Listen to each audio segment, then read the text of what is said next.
सबको नमस्कार। दिल्ली में कोरोना के केस अब कम हो रहे हैं। कोरोना की दूसरी लहर भी अब कम हो रही है थोड़ी।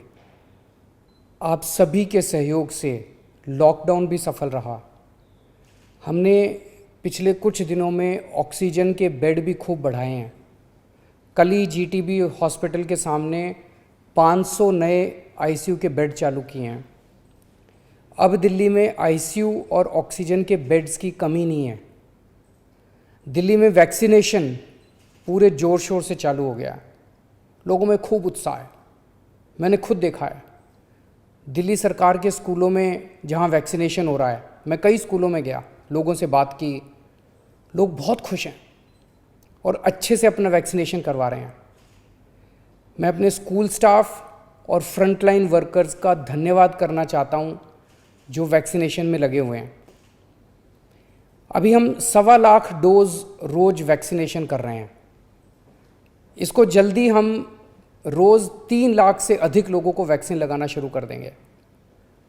हमारा लक्ष्य है कि आने वाले 3 महीने में सभी दिल्ली वालों को वैक्सीनेशन लगा दिया जाए। लेकिन एक बड़ी समस्या आ रही है और वो है वैक्सीन की कमी की। दिल्ली में हमारे पास अब केवल कुछ दिन के वैक्सीन बचा है और ये समस्या देशव्यापी है। पूरे देश में इस वक्त वैक्सीन की भारी कमी हो रही है। कुछ राज्य तो ऐसे हैं जहां वैक्सीन न होने के कारण अभी तक वैक्सीनेशन शायद शुरू भी नहीं हो पाया।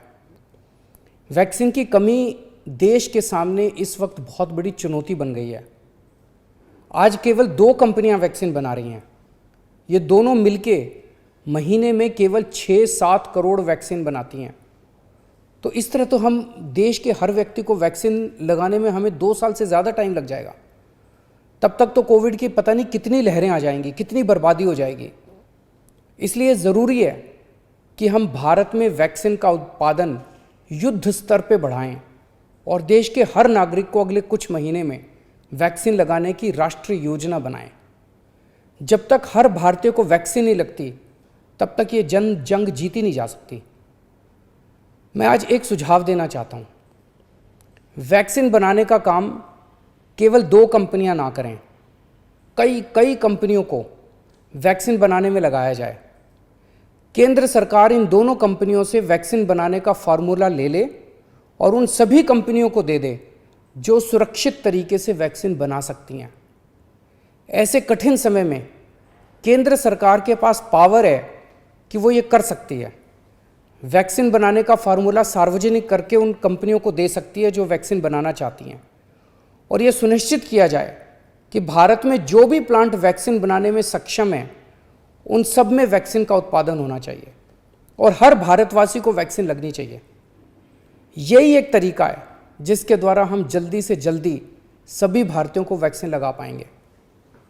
आपको याद हो जब पहली लहर आई थी हमारे देश में पीपी किट की कितनी किल्लत थी, कितना संघर्ष करना पड़ता था पीपी किट लेने के लिए।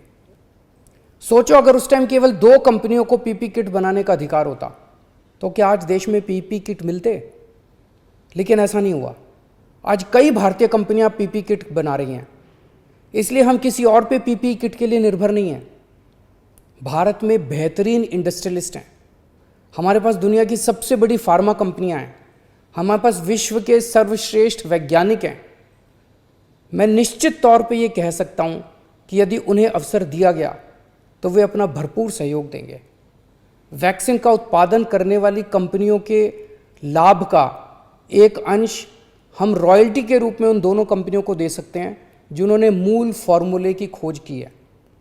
मुझे पूरा विश्वास है कि इस तरह हम अगली कोरोना की लहर के पहले भारत के हर नागरिक को सुरक्षा कवच प्रदान कर पाएंगे। मेरा केवल एक ही मकसद है कि किस तरह हम सब मिलकर हर भारतीय को कोरोना से बचा पाएं। जय हिंद।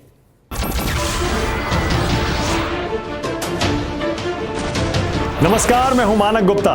अगर आपको हमारा ये वीडियो पसंद आया हो तो इसे लाइक और शेयर जरूर करें और हाँ, हमें सब्सक्राइब और फॉलो करना ना भूलें ताकि आप देश और दुनिया की कोई खबर मिस ना करें। तो जुड़े रहिए हमारे साथ और देखते रहिए न्यूज़ 24।